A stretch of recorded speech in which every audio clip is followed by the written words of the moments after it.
আসসালামু আলাইকুম। সংবাদে আপনাদের সবাইকে স্বাগত জানাচ্ছি। আমি ফিরোজ তোহা। শুরুতেই সংবাদ শিরোনাম। বাংলাদেশের সর্বশেষ গুরুত্বপূর্ণ আপডেট সংবাদে আপনাকে স্বাগত। শুরুতে সংবাদ শিরোনাম, পরে বিস্তারিত। প্রথমে জানাব, ছাত্র শিবিরের বিরুদ্ধে অব্যাহত মিথ্যাচারের প্রতিবাদে বিক্ষোভ মিছিল চট্টগ্রামে। চট্টগ্রামে বিক্ষোভ মিছিল করেছে বাংলাদেশ ইসলামী ছাত্র শিবিরের নেতাকর্মীরা। ঢাকা বিশ্ববিদ্যালয় কেন্দ্রীয় ছাত্র সংসদ ডাকসু নির্বাচন বানচালের ষড়যন্ত্রকারী, নারী হেনস্থা ও চবিও বাকিবিতে শিক্ষার্থীদের উপর হামলা এবং ছাত্র শিবিরের বিরুদ্ধে অব্যাহত মিথ্যাচারের প্রতিবাদে এই কর্মসূচির আয়োজন করা হয়।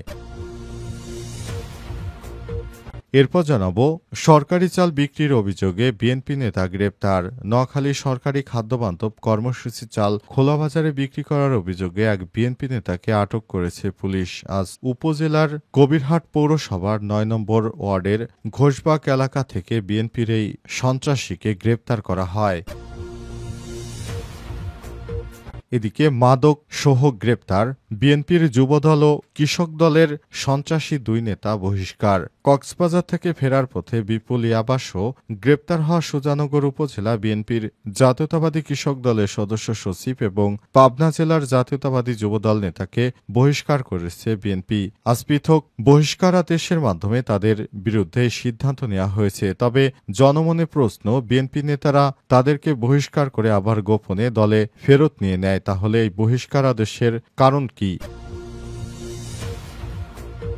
এদিকে পতিত আওয়ামী লীগ ভারত থেকে গুজব ছড়াচ্ছে অভিযোগ মির্জা ফখরুলের।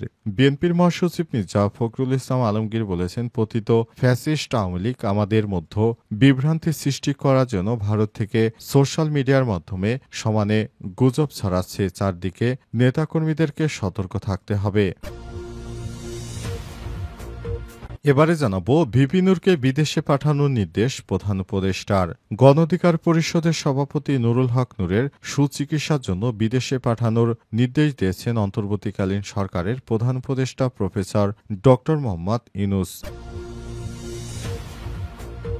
এবং সর্বশেষ জানাবো, নূরের উপর হামলায় জামাত ইসলাম জড়িত অভিযোগ বিএনপির ছাত্রদল নেতা আমানের। গণ অধিকার পরিষদের সভাপতি ডাকসুর সাবেক ভিপি নুরুল হক নূরের উপর হামলার ঘটনায় জামাত ইসলাম সরাসরি জড়িত বলে অভিযোগ করেছে জাতীয়তাবাদী ছাত্রদলের কেন্দ্রীয় সাংগঠনিক সম্পাদক আমানুল্লাহ আমান। তার দাবি, নির্বাচন ঘোলাটে করা এবং পিছিয়ে দেওয়াকে উদ্দেশ্যমূলক জামাতের পরিকল্পিতভাবে দেশে অস্থিতিশীল পরিস্থিতি সৃষ্টি করছে। এ কারণে তারা নির্বাচনকে বানচাল করার জন্য ষড়যন্ত্র খেলায় মেতে উঠেছে, কিন্তু তাদের এই ষড়যন্ত্র এদেশে বাস্তবায়ন হতে দেওয়া হবে না বলে হুঁশিয়ারি দিয়েছেন তিনি। প্রিয় দর্শক, এতক্ষণ শুনছিলেন সংবাদ শিরোনাম, এবারে বিস্তারিত।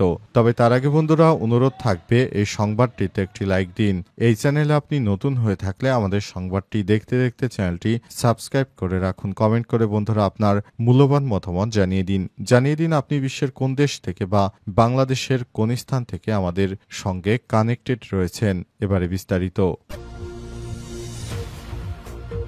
ছাত্র শিবিরের বিরুদ্ধে অব্যাহত মিথ্যাচারের প্রতিবাদে বিক্ষোভ মিছিল চট্টগ্রামে বিক্ষোভ মিছিল করেছে বাংলাদেশ ইসলামী ছাত্র শিবিরের নেতাকর্মীরা। ঢাকা বিশ্ববিদ্যালয় কেন্দ্রীয় ছাত্র সংসদ ডাকসু নির্বাচন বানচালের ষড়যন্ত্র, নারী হেনস্থা, ছবি ও বাকিবিতে শিক্ষার্থীদের উপর হামলা এবং ছাত্র শিবিরের বিরুদ্ধে অব্যাহত মিথ্যাচারের প্রতিবাদে এই কর্মসূচির আয়োজন করা হয়। মঙ্গলবার ২ সেপ্টেম্বর দুপুর ৩টার দিকে বিক্ষোভ মিছিলটি নগরীর মুরাদপুর থেকে বের হয়ে ২ নম্বর গেট শেষ হয়ে সেখানে সংক্ষিপ্ত সমাবেশ অনুষ্ঠিত হয়েছে। মিছিল পরবর্তী সমাবেশে বক্তব্য রাখেন ছাত্র শিবিরের চট্টগ্রাম মহানগর উত্তর সভাপতি তানভীর হোসেন জুয়েল, ছাত্র শিবির চট্টগ্রাম মহানগর দক্ষিণের সভাপতি ইব্রাহিম হোসেন রনি, চট্টগ্রাম বিশ্ববিদ্যালয়ের সভাপতি মোহাম্মদ আলী, ছাত্র শিবির চট্টগ্রাম মহানগর উত্তরের সেক্রেটারি মুমিনুল হকের সঞ্চালনায় আরও উপস্থিত ছিলেন ছাত্র শিবির চট্টগ্রাম মহানগর দক্ষিণের সেক্রেটারি মাইমুনুল ইসলাম মামুন, মহানগর উত্তরের সাংগঠনিক সম্পাদক খুররম মুরাদ সহ অন্যান্য নেতারা। ছাত্র শিবিরের কোনো নেতাকর্মী অপকর্মের সঙ্গে জড়িত নয় দাবি করে ছাত্র শিবির চট্টগ্রাম মহানগর উত্তরের সেক্রেটারি মুমিনুল হক বলেন, আজ একটি মহল ডাকসু নির্বাচন বানচালে ষড়যন্ত্র করছে, নারীদের হেনস্থা করছে। চট্টগ্রাম বিশ্ববিদ্যালয় বাংলাদেশ কৃষি বিশ্ববিদ্যালয় শিক্ষার্থীদের উপর হামলা চালাচ্ছে। এখন সেই ষড়যন্ত্র অপকর্ম মিথ্যাচার ছাত্র শিবিরের উপর চাপিয়ে দেওয়া হচ্ছে। চট্টগ্রাম মহানগর দক্ষিণ শিবিরের সভাপতি ইব্রাহিম হোসেন রনি বলেন, অন্তর্বর্তীকালীন সরকার যখন থেকে ক্ষমতায় বসেছে তখন থেকে শিক্ষার্থীদের দাবি ছিল প্রত্যেকটি ক্যাম্পাসে ছাত্র সংসদ নির্বাচনের মাধ্যমে আগামী দিনের নেতৃত্ব নিশ্চিত করতে হবে। তবে বিএনপি এখন ষড়যন্ত্র করে শিক্ষার্থীদের বিরুদ্ধে উঠে পড়ে লেগেছে। সরকারি চাল বিক্রির অভিযোগে বিএনপি নেতা গ্রেপ্তার। নোয়াখালীতে সরকারি খাদ্যবান্ধব কর্মসূচির চাল খোলা বাজারে বিক্রি করে দিয়েছে বিএনপির এক নেতা। এই কারণে তাকে গ্রেপ্তার করা হয়েছে।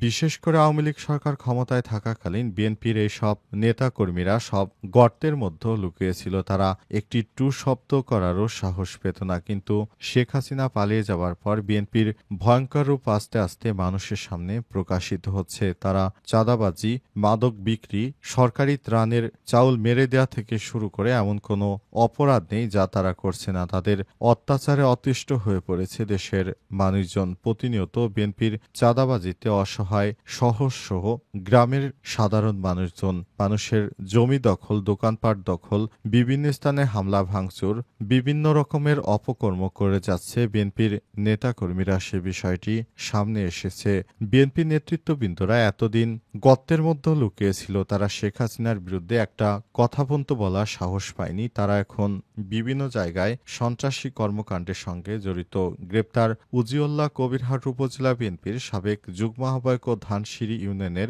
ওয়ার্ডের জগনান্দন গ্রামের মৃত মিধা দুলাল মিয়ার ছেলে। তার বিরুদ্ধে ধানসিঁড়ি ইউনিয়ন সরকারি চাল বিক্রির অভিযোগ রয়েছে। তিনি 15 টাকা কেজি দরে এসব চাল স্থানীয় একটি বাজারে বিক্রি করছিলেন। গোপন সংবাদের ভিত্তিতে যৌথ বাহিনী তাকে আটক করে থানায় নিয়ে আসে। মাদকসহ গ্রেপ্তার বিএনপির যুবদল ও কৃষক দলের নেতা বহিষ্কার। কক্সবাজার থেকে ফেরার পথে বিপুল পরিমাণ ইয়াবাসহ গ্রেপ্তার হওয়া সুজানগর উপজেলা জাতীয়তাবাদী কৃষক দলের সদস্য সচিব এবং পাবনা জেলা জাতীয়তাবাদী যুবদল নেতাকে বহিষ্কার করা হয়েছে। আজ রাতে পৃথক বহিষ্কার আদেশে তাদের বিরুদ্ধে সিদ্ধান্তের কথা জানানো হয়। বহিষ্কৃতরা হলেন পাবনার সুজানগর উপজেলা জাতীয়তাবাদী কৃষক দল সদস্য সচিব ও সুজানগর পৌর এলাকার ভবানীপুরের মৃত সেকেন্দার আলীর ছেলে আব্দুল মজিদ মণ্ডল, পাবনা জেলা জাতীয়তাবাদী যুবদলের আহ্বায়ক কমিটির সদস্য, পাবনা পৌর এলাকার দোহারপাড়ার মৃত জহুরুল ইসলাম রইসের ছেলে রাশেদ রানা। মঙ্গলবার দুপুরে জেলা কৃষক দলের এক বহিষ্কার আদেশে বলা হয়, পাবনা জেলার অধীনে পাবনা সুজানগর থানায় জাতীয়তাবাদী কৃষক দলের সদস্য সচিব মজিদ মণ্ডলের বিরুদ্ধে ইলেকট্রনিক মিডিয়া ও ফেসবুকে অনাকাঙ্ক্ষিত কর্মকাণ্ডে জড়িত থাকার বিষয়ে প্রচার হয় এবং এ কারণে থানা পুলিশের হাতে তিনি গ্রেপ্তার হয়। দলের ভাবমূর্তি তিনি ক্ষুণ্ণ করেছেন। এ কারণে দল থেকে তাকে বহিষ্কার করা হলো। তবে বিএনপির নেতৃত্ববৃন্দরা তারা কখনোই নিজের দোষ স্বীকার করে না। তারা যখনই আটক হয় তাদেরকে দল থেকে বহিষ্কার করা হচ্ছে এবং কিছুদিন পর আবারও তাদেরকে বিএনপিতে ফেরত আনা হচ্ছে। এটি জনগণের সঙ্গে একটি তামাশা শুরু করেছে বিএনপি।